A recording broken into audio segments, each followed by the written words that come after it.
It was 1972. Nixon was in office, President Nixon. I was 14 years old. I was built like a Q-tip, and I was drowning at that age in nervous energy. I was convinced that a 30-mile charity hike might fix everything for me, everything that was wrong. And I said that I was hiking for the hungry. Truth? I was hiking for something else entirely. Maybe a friend, maybe a girlfriend, maybe a miracle.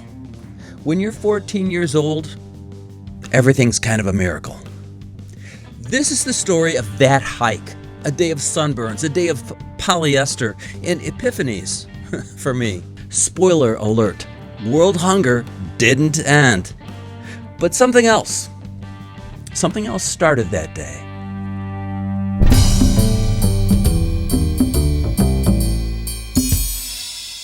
Today's episode featuring very special appearances by 1972 Polyester. Man, did it itch! No. It was hot and liked to cling in all the wrong places. Other people's dads, who yelled, "Attaboy, Henry Jr.!" in public, and my voice that cracked every time I tried to sound cool or human. You girls should be careful. Welcome back to Life's Learning Curve. Storytelling. Our own life stories, full of humor, some cringeworthy moments, and at times, a grander purpose. Did you ever wonder just how you became the person you are today? That's us. Storytelling. And now, here's our host, a guy who's been told to take a hike more than once, Paul Hart. I wanted to become one of those kids. And you know the ones, because you've seen advertisements, you've seen television, you've seen internet things where you see all these smiley Kool-Aid commercial type teens with perfectly feathered hair. Now this is when I was 14. They're high-fiving each other in these freeze frame moments of social glory. I wanted to be in that crowd.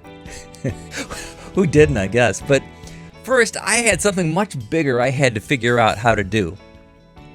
I had to figure out how to get out of my house at age 14. Did it work? Well, let's find out.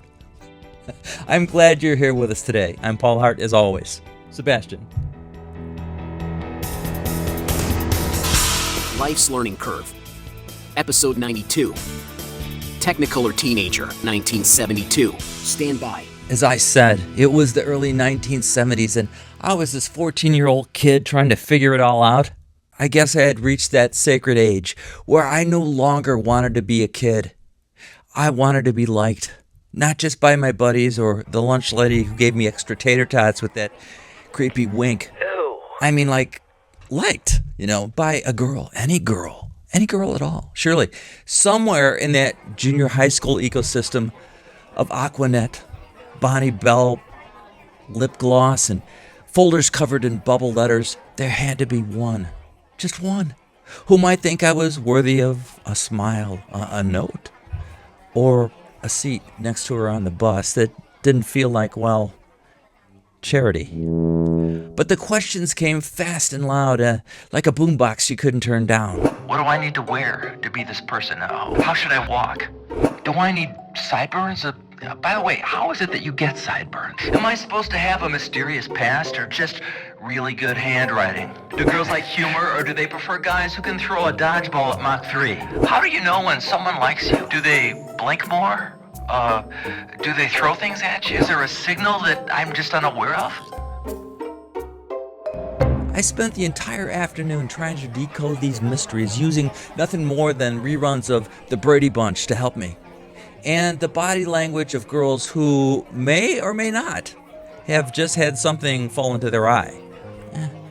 And somewhere deep in all that overthinking, I started to ask the bigger, scarier question: does anyone actually like me?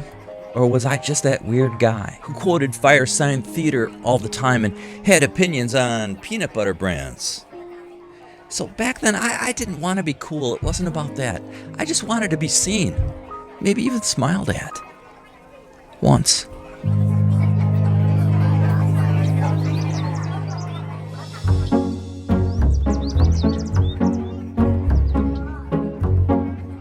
Well, let's face it, at 14 years old, you feel odd, you feel gangly, you feel overweight, you feel underweight sometimes. You're immature, you're goofy, you look goofy, sometimes you act goofy, sometimes it's a combination of both together.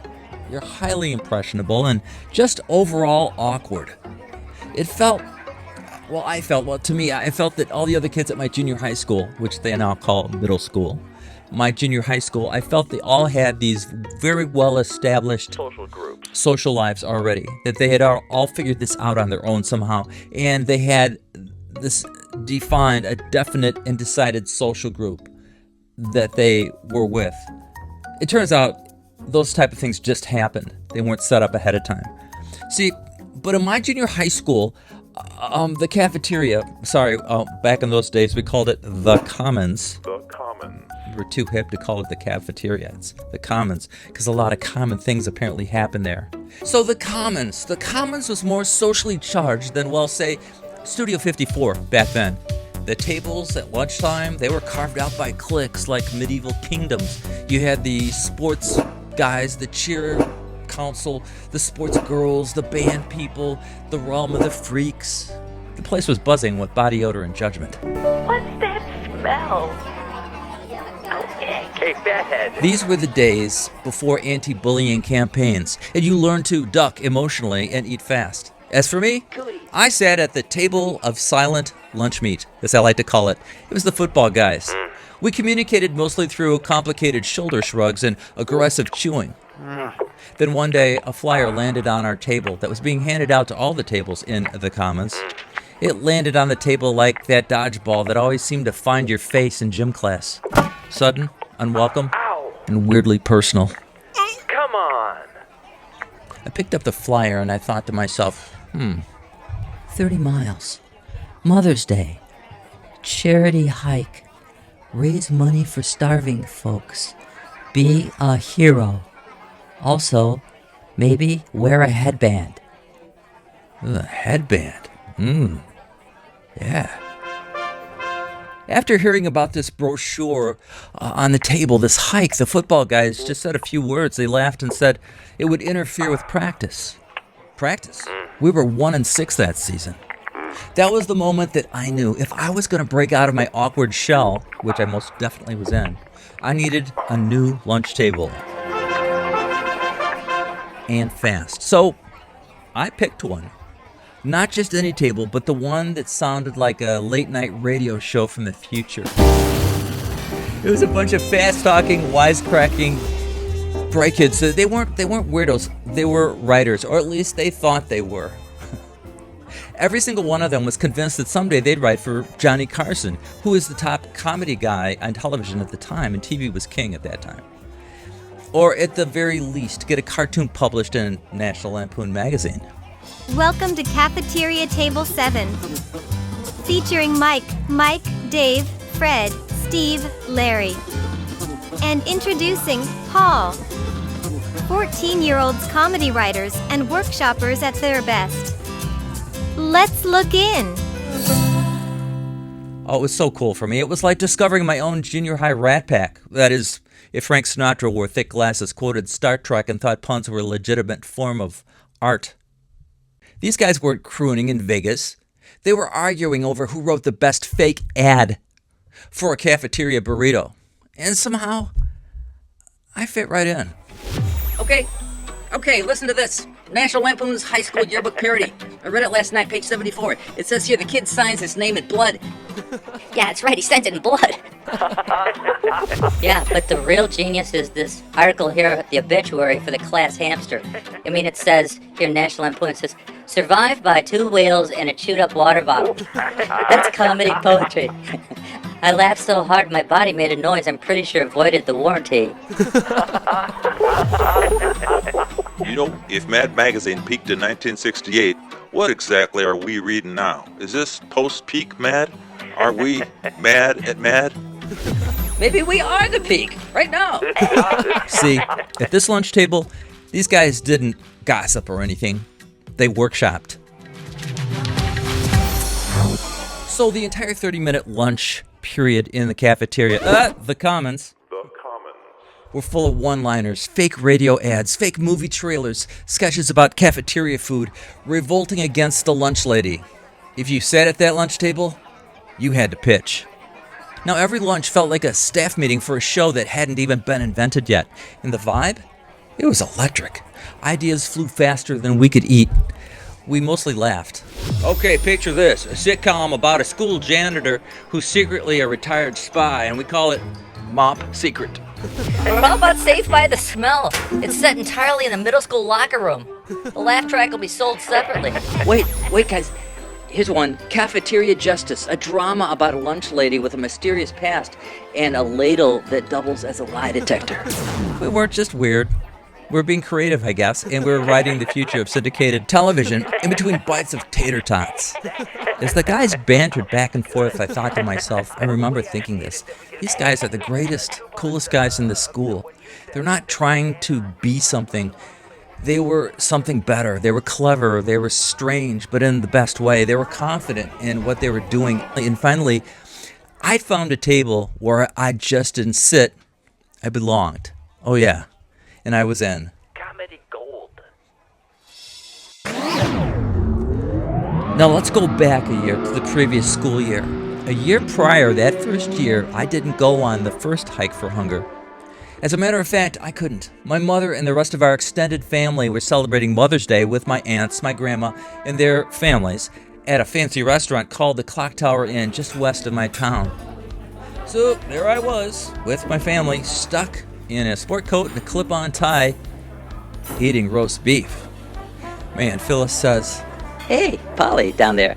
Eat up. It's Mother's Day. The gravy's from a jar.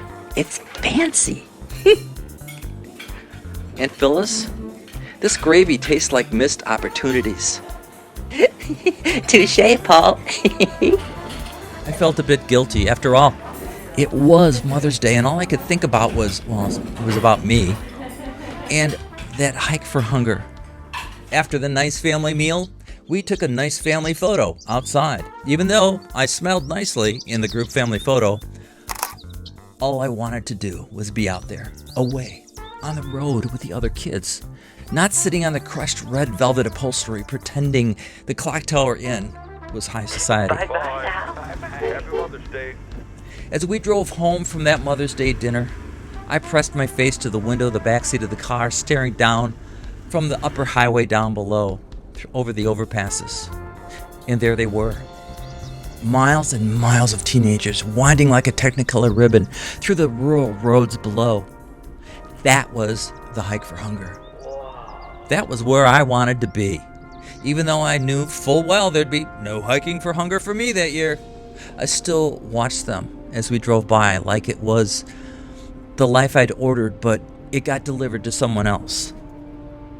I saw them, the girls and guys, and they're all my age. It seemed they all were wearing these bright Peter Max style gear, headbands, bouncing, sunglasses, oversized, big, and unapologetically just cruising down the road, laughing, talking.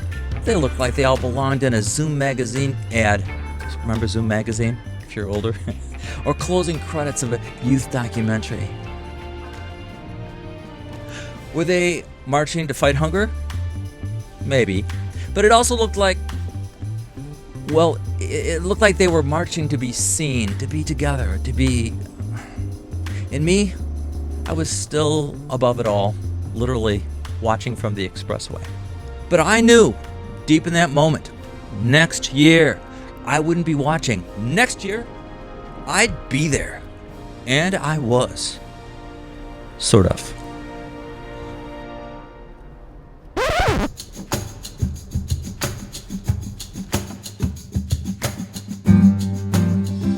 We're back to the next year again, and as Mother's Day arrived, my mom had encouraged me to participate, and I worried she'd be bummed out about me not being there for Mother's Day for her. But my parents were always, it was interesting, they always were very good, very cool about seeking out adventures and opportunities in life, mostly the opportunities, not missing things when they come your way. So my mom and dad gave me the green light. I asked early, and I was out of my mind excited because I'm going to get to go on this hike for hunger.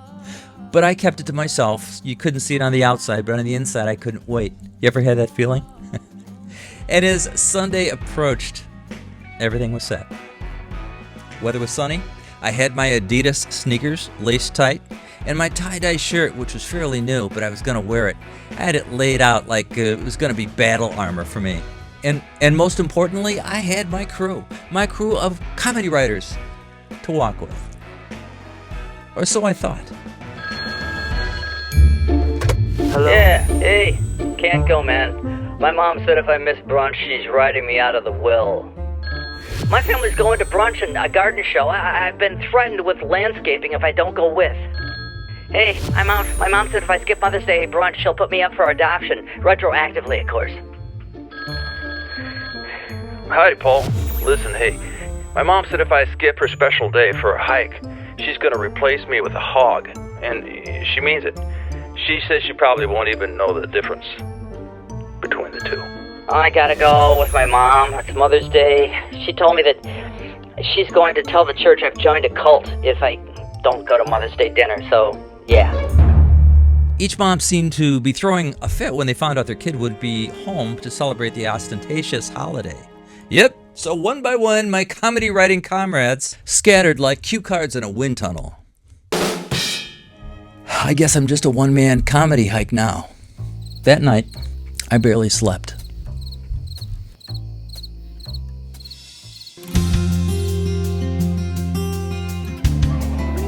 Early that next morning, I checked in at Memorial Field in Elgin, and I showed up alone. Bright sun, smell of grass, BO, and ambition. I got my punch card. You had to carry a punch card. I put on my huge can headphones, and as Alice Cooper declared the school was out forever, I set out walking. And every 5 miles, I'd get that punch card stamped like a weird passport to nowhere. So all around me, pocket transistor radios were playing the soundtrack of that era's baby boomers.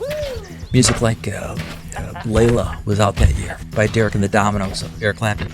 A Horse with No Name by the band America. As I said, the anthem for the day, School's Out. We were real rebellious when we heard that song because there's somebody in music telling us, hey, school's out. And we're out of school. And okay. And that day as I walked, I saw kids from my junior high school. Kids from a lot of other schools that I didn't even know. What are you looking at? Early on, when I was partway into that 30-mile hike, wearing a headband so tight, it made me see colors.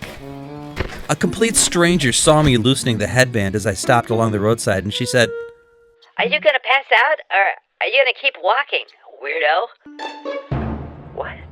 They came and they went like summer friendships, you know, fast, casual, and often annoying.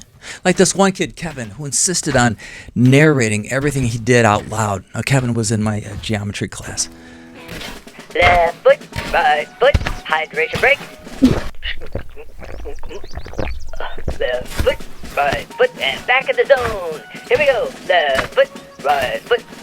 Yeah, he was walking all by himself, and I really quickly picked up on why that was happening. He called himself his own pace coach. I called him exhausting. See you, Kevin. And after 2 miles of that, I sped up, just to escape the play-by-play. Some people were slow.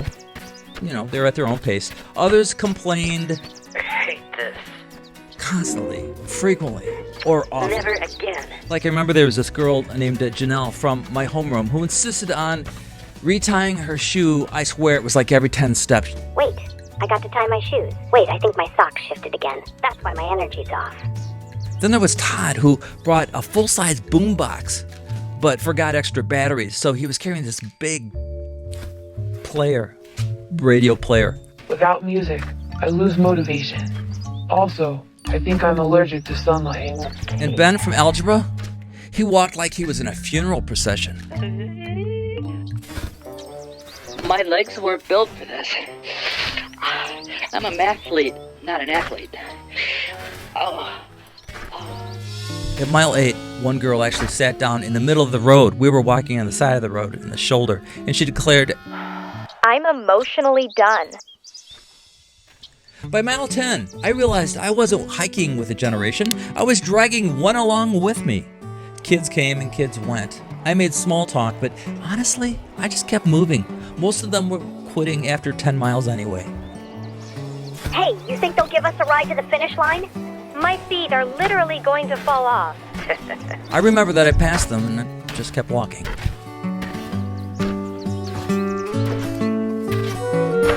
About mile 7 or so, I stumbled across the group of our junior high cheerleaders. Ponytails up high, lip gloss glistening like they'd just been sponsored by Revlon. Okay, I am seriously done. My new Earth shoes are not meant for this much Earth. One girl who was applying lots of lip gloss said, Does this hike go past the mall? I'm asking for my feet. And my mom. The girls were nice to me, though. They offered me a ring pop candy to wear like it was a communion or something, and I declined. I saluted, and walking away, I turned back and looked. This group of girls looked like a bunch of girls from the cover of a Hikerific magazine. They got a bit too lost in the woods. Around mile 13, I ran into the table of people, they called themselves the Freaks, from school. There were 3 really laid-back guys and a girl who all looked like they'd been raised by the cover of a Led Zeppelin album. Tie-dye, fringe. There was hair that defied gravity, and gravity rules, you know. Dude, this hike is like life. Yeah, man, but you walk and you walk and you walk. But do you ever really arrive? Time is a spiral. Spiral? Pass the raisins, okay? I guess. I said to the girl. They offered me something that may or may not have been trail mix, and I took a handful, and I hiked on. Pretty sure one of them was barefoot.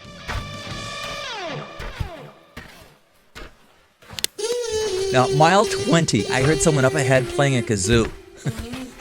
That's how I knew I had found the band kids. They were gathered in a half circle near a scenic waterfall where they'd stopped to rest for a moment.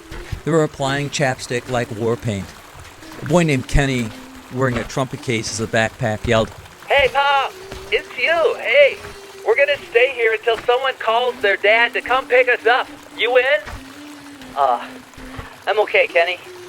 Debbie, a girl from the clarinet section, said solemnly, I'm so tired.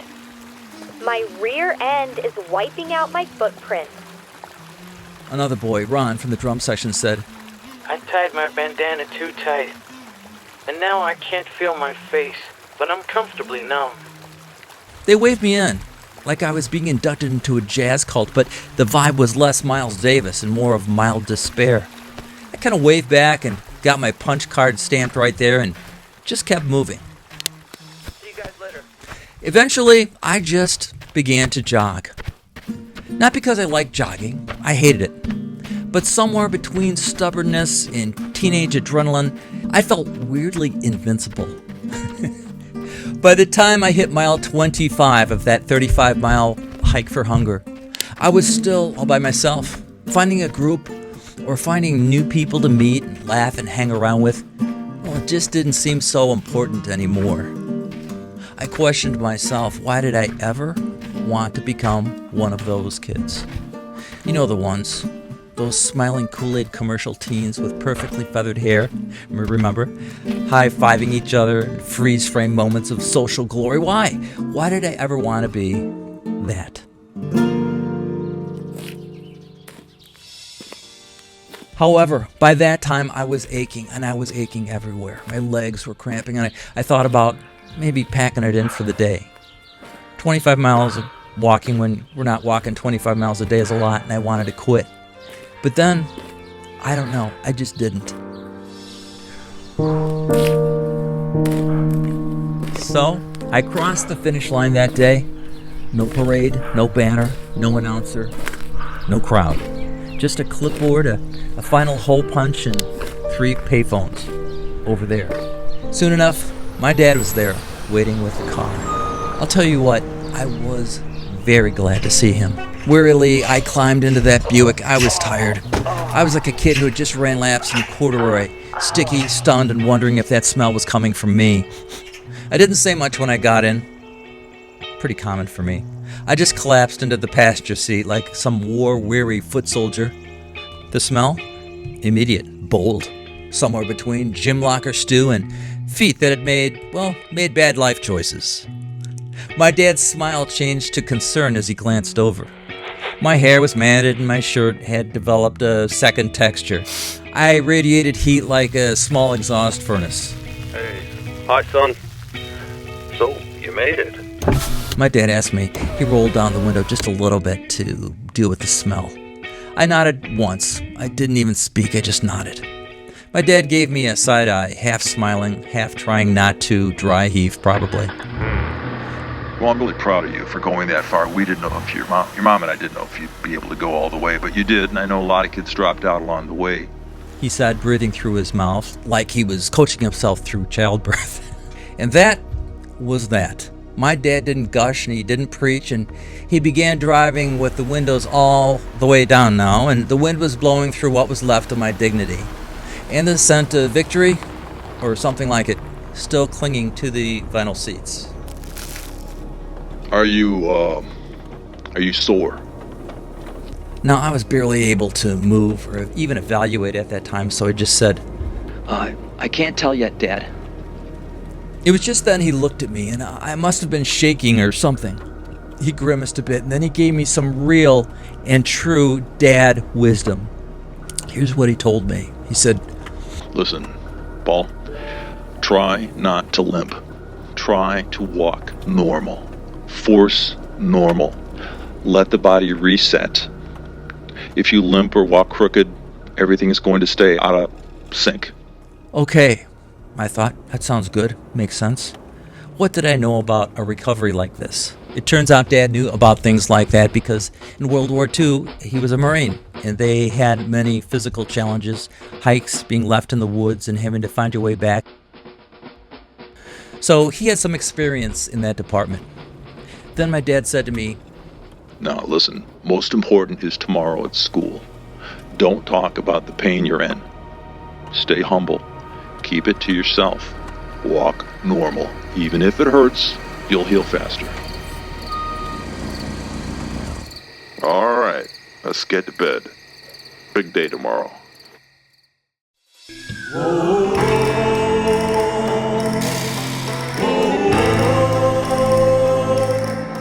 Monday finally came at school, and I walked in there like nothing had happened. Even though things ached and hurt, I didn't limp and I didn't wince. I didn't want anyone to know anything hurt. And plus, I was realigning everything inside of me, apparently. Nothing. Meanwhile, the ones who had quit early in the hike for hunger, there they were, dragging their carcasses as they were crying, hobbling, clinging to lockers like war veterans. You have to remember junior high school. Lots of drama. I'm going to die. Me? I carried books for people. I leaned down to tie people's shoes who couldn't bend from the waist. I was the silent cowboy of the post-hike apocalypse world. Let me help you. That would have made a good title of this episode. And while everyone else told dramatic stories about mile 7 and just falling down and making it 7 miles, or the payphone breakdown, I just smiled and I said nothing. Paul, you don't even look sore. Did you even do the hike? Yeah, I did the hike, all of it. You saw me there, we talked.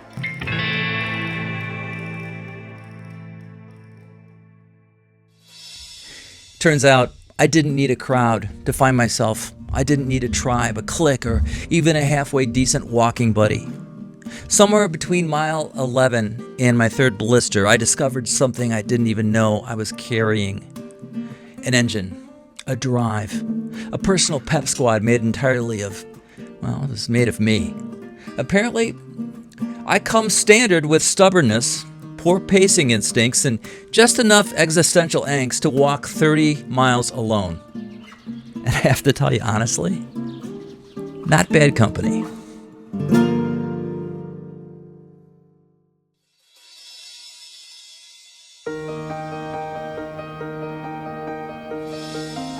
So what did we learn from this episode?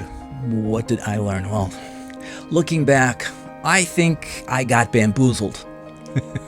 There's a word for you. See, I didn't join the hike for hunger just to make a difference. Bamboozled. That's what you should do it for, but or build character. Nah, deep down I'd bought into something bigger, something shinier, something with a jingle.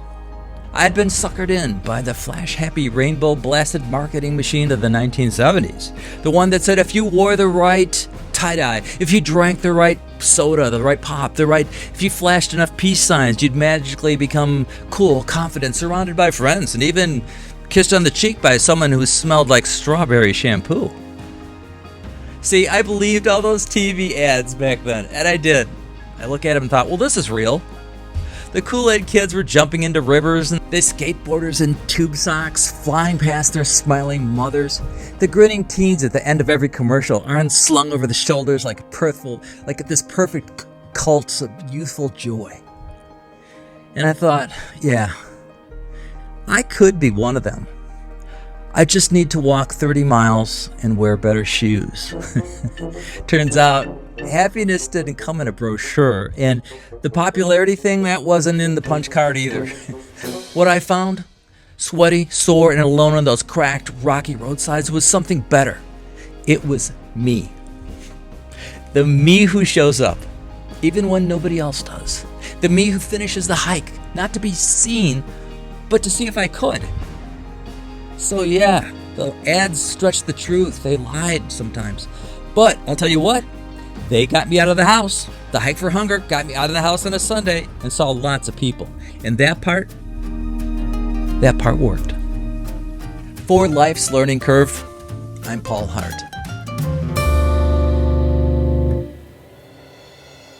Subscribe to Life's Learning Curve at lifeslearningcurve.org and leave a review on Apple Podcasts, Stitcher, or Podchaser.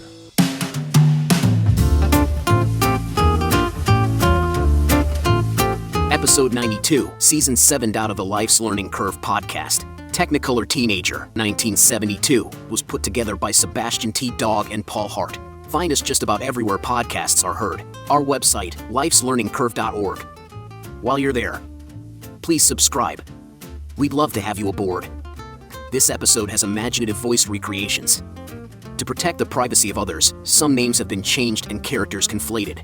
Episode 92, Season 7 out of the Life's Learning Curve podcast. Technicolor Teenager, 1972. For more lifelong stories and realer than real experiences, catch us next time, right here on Life's Learning Curve.